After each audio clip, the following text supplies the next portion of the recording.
Before the world understood what Canada was capable of, before the headlines spoke of convoys of Canadian-built ships or the roar of Merlin engines assembled in Ontario, there was only doubt. In 1939, the Axis powers barely registered Canada as an industrial presence. A vast country, sparsely populated, mostly rural, with a modest manufacturing base and no tradition of massive wartime production, didn't look like a nation that could turn out fleets of ships or thousands of tanks and aircraft. But by 1940, under the relentless pressure of global war, something extraordinary was happening. Canadian factories, some old, some built from scratch, were coming alive.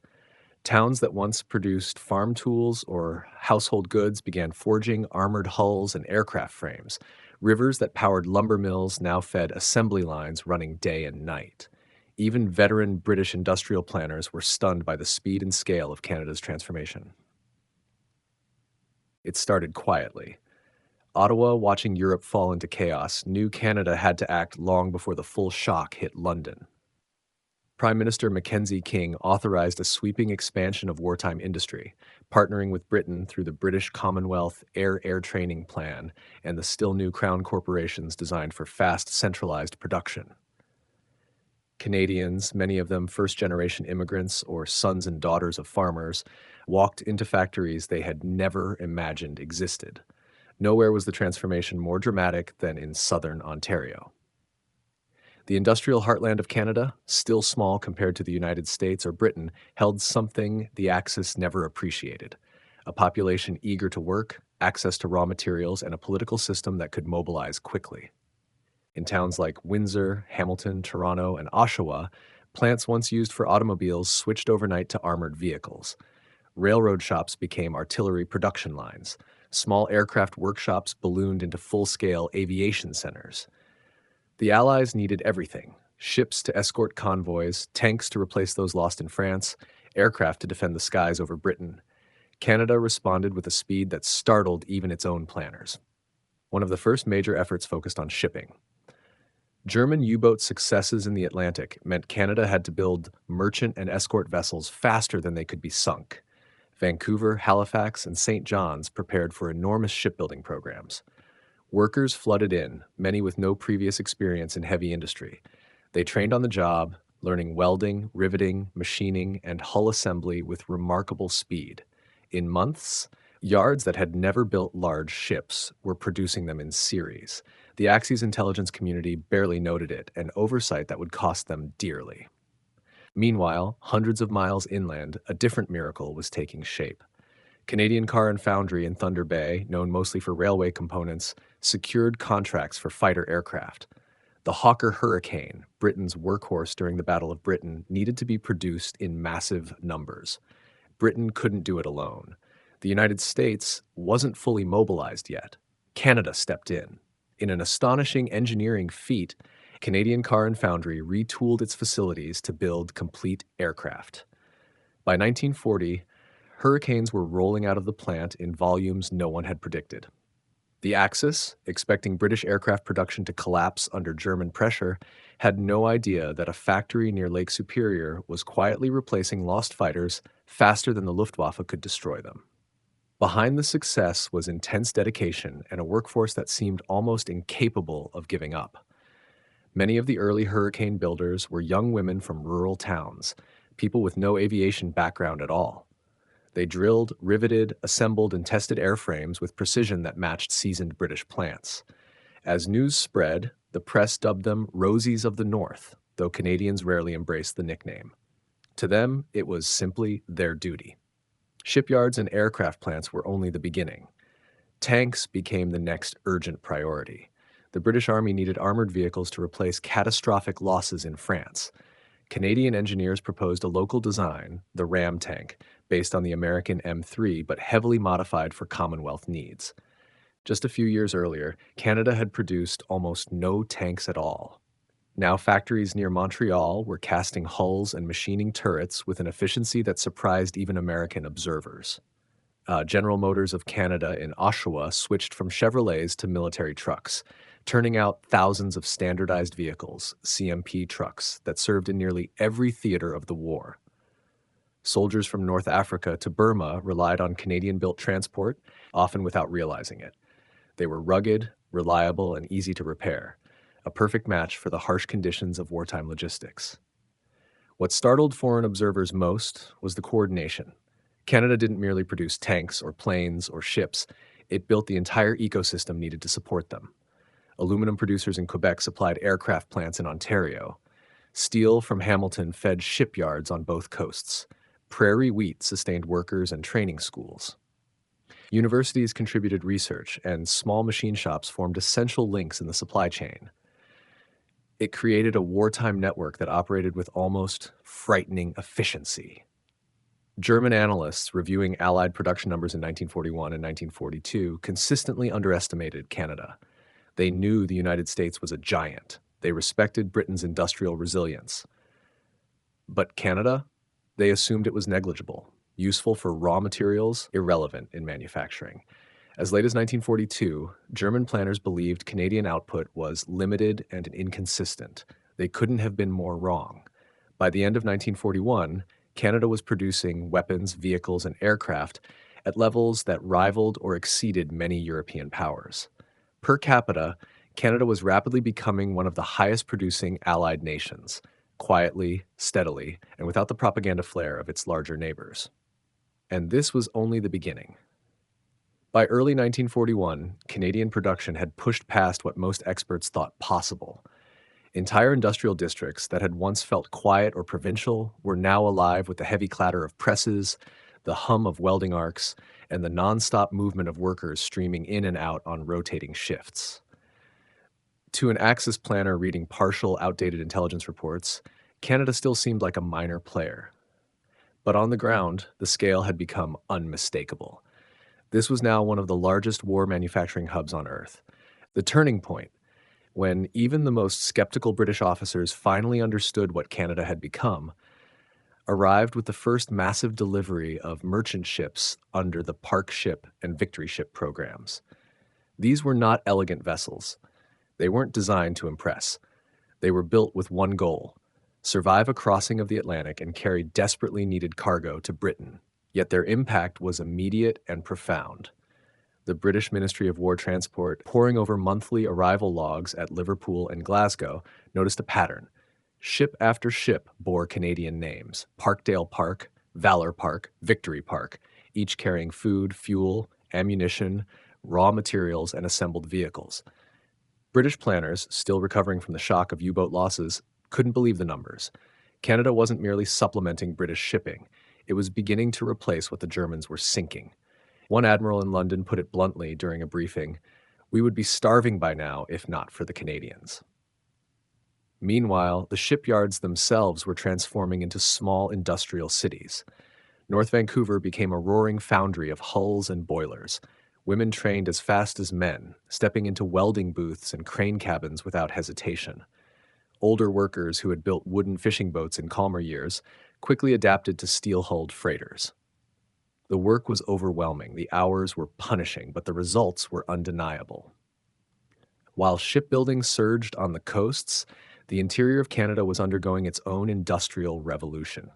Montreal, already the heart of heavy engineering, became a powerhouse of armored vehicle production. The Angus shops, once a major railway facility, were refitted into Canada's first large-scale tank plant. The Ram Tank project, which skeptics wrote off as too ambitious, suddenly looked entirely reasonable. Casting, machining, assembly, and testing took place under one roof. British inspectors, accustomed to slower European plants, were stunned. They walked through lines where hulls were lowered into place with articulated cranes, where transmissions were machined with precision equipment imported from both Britain and the United States, and where young Canadians in oil-stained overalls moved between workstations with a casual confidence that felt very un-Canadian. It was as if the country had shrugged off decades of self-doubt and decided, collectively and without fanfare, "We will do this." And they did. Armored vehicles rolled out weekly. Some were sent directly to Britain. Others went to training grounds in Ontario, where Commonwealth crews practiced maneuvers before being shipped across the ocean. The Ram tank would never see the kind of frontline fame the Sherman later achieved, but it served its purpose perfectly. It allowed Commonwealth armored units to train at scale. More importantly, it proved Canada could design and build a modern combat vehicle from the ground up, something almost no one thought possible in 1939. Across the country, aviation was making an equally dramatic leap. In Toronto, the new Victory aircraft plant at Malton was gearing up to produce one of the heaviest and most complex machines of the war, the Avro Lancaster bomber. It would eventually become the largest aircraft factory in the entire British Commonwealth. But even before that massive operation reached its peak, another Canadian aviation effort was already shocking the Axis: the production of fighter aircraft. Canadian Car and Foundry's Hurricane line kept expanding. What made it remarkable wasn't just the output, but the quality. Many of the aircraft arriving in Britain were so meticulously assembled that RF maintenance crews issued fewer complaints than they did for British-produced Hurricanes. That wasn't supposed to happen. Canada wasn't supposed to excel at high-precision aviation engineering, but it did. The Axis took far too long to notice. German industrial analysts had been trained to fear British resilience and American abundance, not Canadian determination. Even when they intercepted references to British Commonwealth shipments, they dismissed Canada as a small backwater feeding Britain a few leftovers. By the time the truth reached Berlin, that Canada was producing fighters, trainers, trucks, artillery, radar equipment, ships, and armored vehicles at a rate far beyond its size, it was 1942. And by then, it was too late. The Allies had built a supply chain spanning the entire Atlantic, and Canada was the northern backbone of the entire structure. Back home, the transformation wasn't just industrial, it was personal. Entire families shifted into wartime work. Fathers, mothers, sons, and daughters found themselves working different shifts in the same plant. Restaurants changed their hours to serve meals between shifts. Cities experienced housing shortages because of sudden influxes of workers. Radio programs dedicated airtime to factory updates. Newspapers routinely printed charts showing monthly output and assembly milestones. Canadians followed the progress of a tank rollout the same way they once followed a hockey championship. And for many workers, there was a deep sense of purpose. These weren't abstract numbers or distant headlines. Many had siblings or cousins fighting in Europe. Others were immigrants who remembered what tyranny looked like firsthand. The war wasn't far away. It was personal. Every hull they welded or every rivet they set felt like a step toward protecting someone they knew. What nobody realized yet was that Canada was on track to become the fourth largest industrial producer among the Allies. Only the United States, the Soviet Union, and Britain would surpass it. For a country of just 11 million people, this was almost unthinkable. But the world was starting to pay attention, and the Axis finally began to grasp what they had overlooked. By 1942, the world no longer had the luxury of underestimating Canada. Axis intelligence units, finally taking a closer look at Allied production, began to spot numbers that didn't make sense unless Canada was far more involved than originally thought. Monthly ship deliveries, the number of Hurricanes appearing in RAF squadrons, the sudden abundance of motorized transport in British formations. Someone had to be building all this. But the United States factories had only just begun their full wartime ramp-up. Britain was stretched to the breaking point. That left one answer: Canada. The Canadian war economy had become an unstoppable machine, humming with an efficiency that seemed almost improbable for a nation that just a few years earlier struggled with Depression-era stagnation. Everything accelerated. Production goals that once required months were now being hit in weeks. Entire sectors were maturing faster than pre-war economists believed possible. Take the automotive sector. General Motors of Canada, Ford Canada, and Chrysler Canada became production dynamos that hammered out thousands of CMP trucks a month. These trucks weren't glamorous, but they were indispensable. They hauled ammunition in the desert, carried troops across Italy, and dragged artillery through the mud in Northwest Europe. Soldiers often joked that the war ran on CMPs. In reality, they weren't far off. Without these vehicles, Allied mobility would have been crippled. Meanwhile, another Canadian industry was taking shape with a quiet intensity: munitions. Ammunition plants multiplied across Ontario and Quebec, producing rifle rounds, artillery shells, mortar bombs, and explosives at volumes Canada had never attempted before. One plant, the Dominion Arsenal in Quebec City, ramped up to produce millions of rounds monthly. Inspectors from Britain were stunned at the reliability. Canadian shells were consistent to a degree many European plants struggled to match. Part of that came from engineering discipline. Part of it came from something less talked about, a workforce obsessed with getting things right. In wartime Canada, a shell that failed wasn't just an industrial defect. It was a threat to someone's son or brother on the front lines. Mistakes weren't tolerated. The aircraft industry underwent its own shocking evolution. After proving itself with hurricanes, Canadian Car and Foundry expanded into more advanced designs. Ottawa authorized massive investment into airframe plants and engine factories. The British Commonwealth Air Training Plan brought tens of thousands of pilots, gunners, navigators, and mechanics to train on Canadian soil. That alone created a powerful aviation ecosystem: airfields, fuel depots, maintenance facilities, and schools stretching from Manitoba to Nova Scotia. By the end of 1942, Canada had become one of the world's largest trainers of aircrew. But the crown jewel of Canadian aviation was still rising: the Victory Aircraft Plant in Malton, near Toronto. It was here that Canada took on one of the most complex engineering tasks of the war: the production of the Avro Lancaster bomber. Even seasoned British engineers doubted it at first. The Lancaster wasn't just another aircraft. It was a massive, intricate four-engine heavy bomber requiring huge assembly facilities and precision engineering across thousands of components. Canada didn't flinch. Engineers and planners traveled back and forth between Malton and Lancashire, studying the British processes and figuring out how to adapt them for Canadian conditions. They brought back crates of jigs, fixtures, and drawings. They recruited workers from across the country: farm kids from the prairies, machinists from Toronto, carpenters from Nova Scotia, and a growing number of women who had never set foot in a factory before 1940. Training ran nonstop. By early 1943, the first Canadian-built Lancaster rolled out of Malton.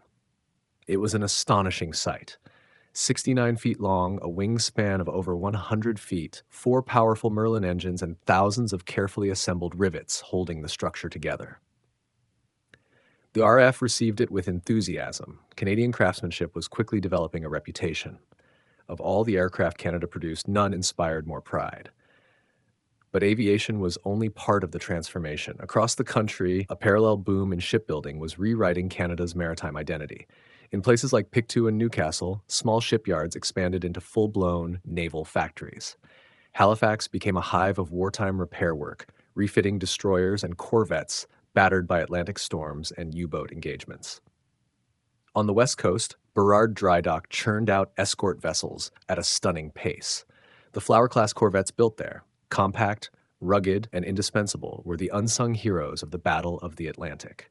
Corvette crews often joked that the ships looked like fishing boats with guns, but no one doubted their effectiveness. These Canadian-built ships were nimble, tough, and surprisingly resilient in heavy seas. They shepherded convoys through the deadly mid-Atlantic gap, hunting U-boats and rescuing survivors from torpedoed ships. And alongside them came the frigates, longer, faster, and better armed. Canada manufactured enough to equip its own growing navy and still supply Britain. In 1939, the Royal Canadian Navy had fewer than a dozen modern warships. By 1944, it was the third largest navy in the world. That kind of expansion doesn't happen unless your factories can keep feeding the fleet. Canada's did, relentlessly. Back on land, the tank program continued to scale up. Though the Ram tank would never fight as a primary battle tank, it served an important purpose as a testing ground for Canadian engineering and production. The experience gained with the Ram directly fed into the next project, adapting the American Sherman for Canadian production. The result was the Grizzly, a Canadian-built Sherman variant, and a series of specialized armored vehicles built on its chassis. More importantly, Canadian factories became a crucial supplier of self-propelled guns, armored carriers, and edge components that formed the backbone of Commonwealth armored formations. The more the Axis studied the numbers, the more confused they became. Canada simply wasn't supposed to be doing this. It didn't have the population. It didn't have the pre-war factories. But somehow, through careful planning, sheer willpower, and a national mobilization unlike anything in its history, Canada had become a global industrial power literally overnight. And still, the peak had not yet been reached. The real surge, Canada's most astonishing production year, was about to arrive. If 1942 announced Canada's arrival as a major wartime manufacturer, then 1943 proved it beyond argument.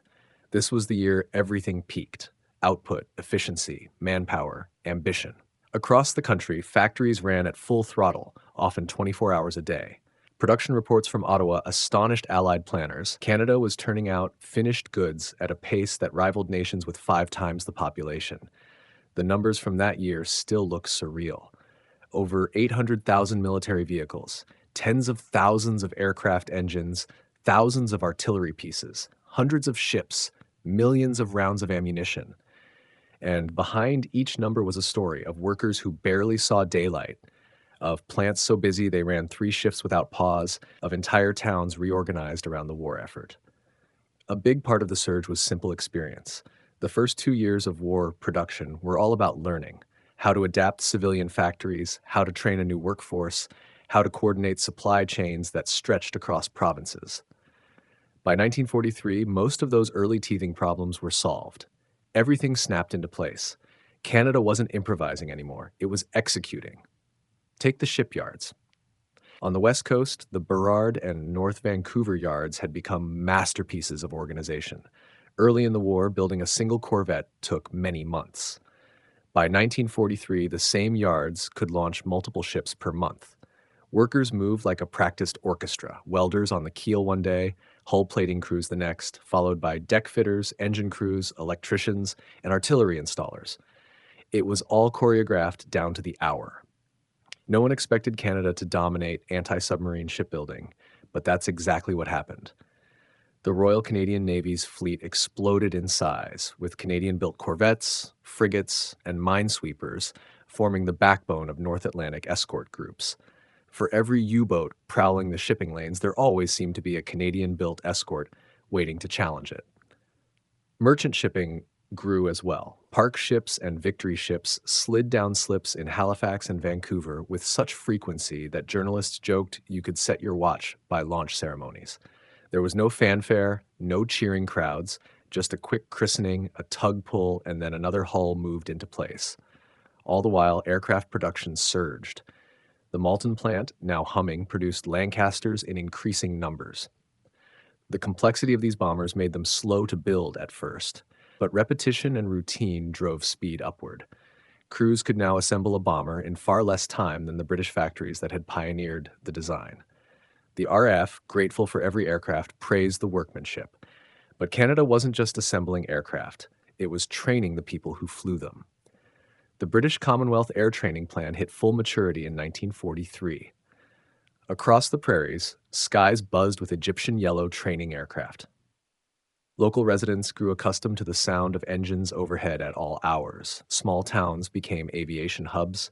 Airfields sprang up in places most of the world had never heard of: Mossbank, Dauphin, Verdun, Brandon, Claresholm. The scale was mind-boggling. By the time the program wound down, Canada had trained over 130,000 aircrew: pilots, navigators, bombardiers, wireless operators, flight engineers, and gunners. For the RAF, it was lifeblood. For Germany, it was a nightmare. Every bomber over the Ruhr, every fighter defending the skies over Italy had a decent chance of being crewed by graduates of Canadian training schools. While the skies above the prairies buzzed, Montreal's tank factories dug into another year of high-output manufacturing. The Canadian armored vehicle industry had matured into a stable, reliable production line.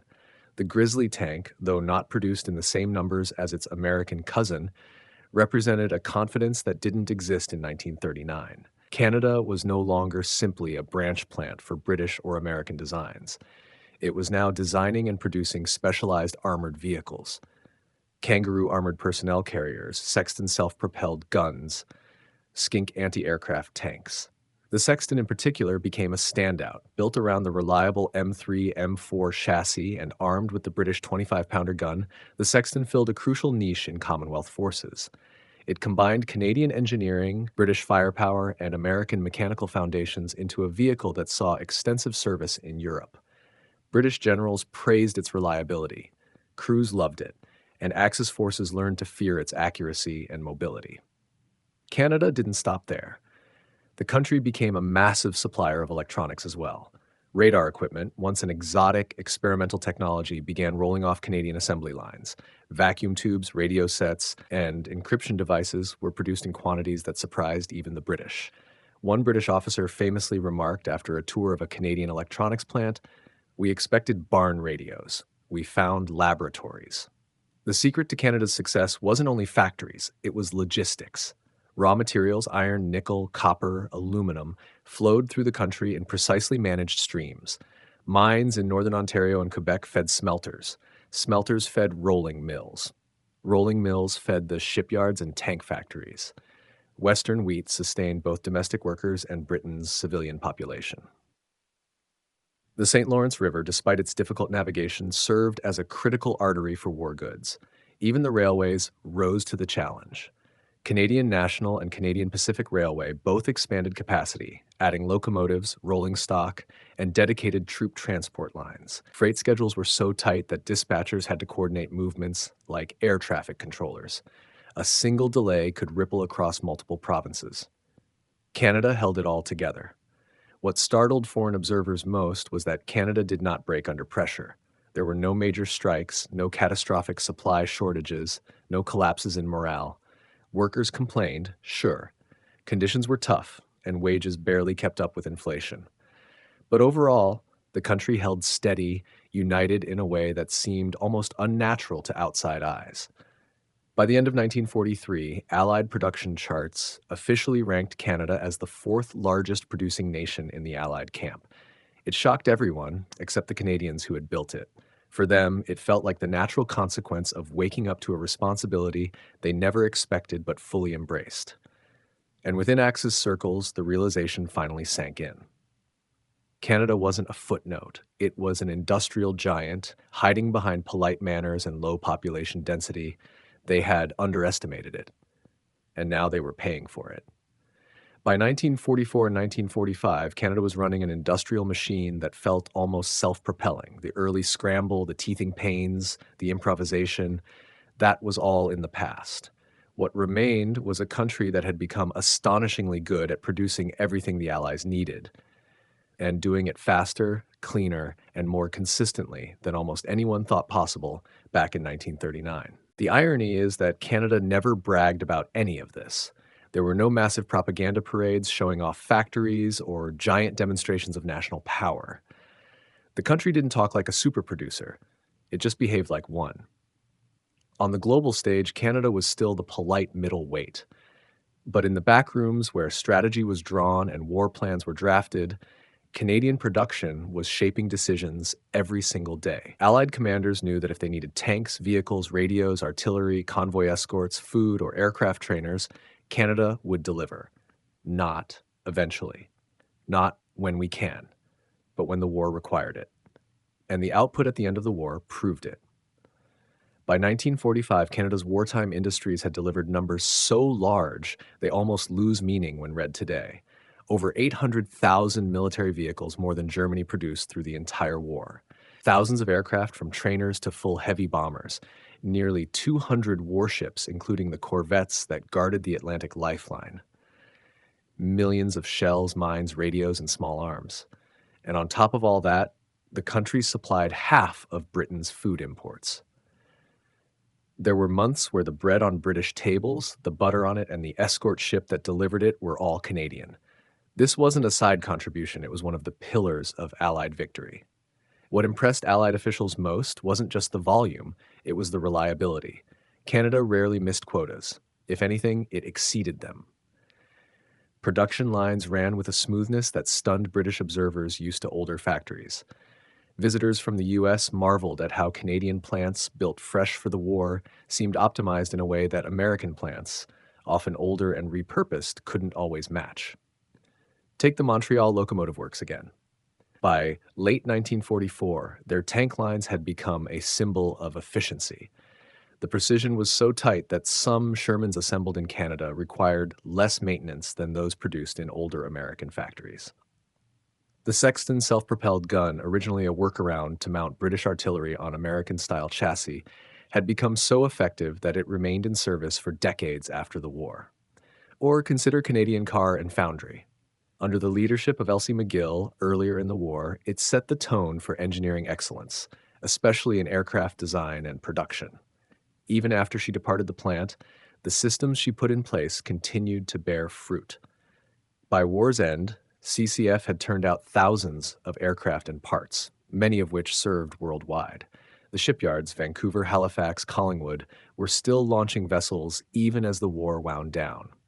At the height of production, Canada's output of escort vessels eclipsed every other Allied nation except the UK itself.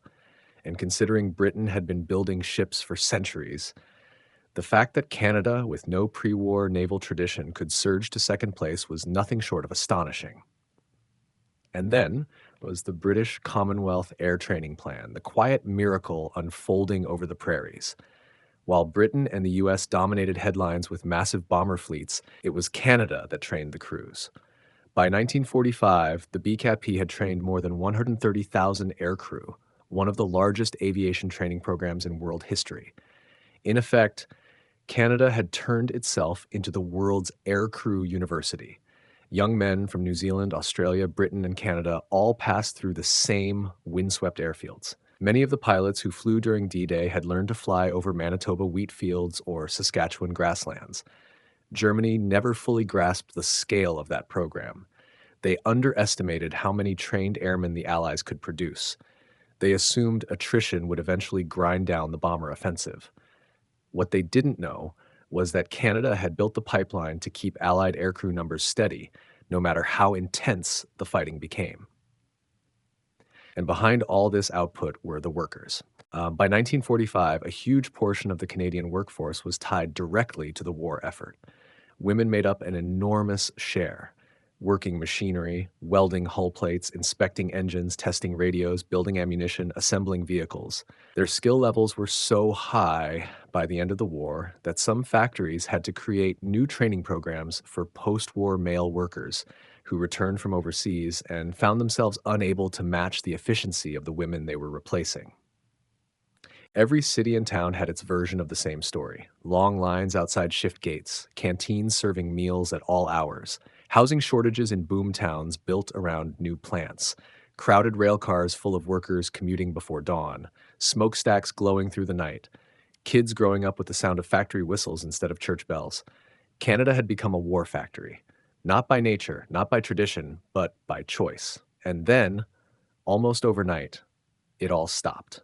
When the guns fell silent in 1945, the world suddenly no longer needed fleets of escort ships or endless streams of tanks or millions of artillery shells. The great factories slowed, then paused, then retooled. Workers went home or found new jobs or returned to previous trades. The BCAP shut down its airfields. The shipyards switched to peacetime production or closed entirely.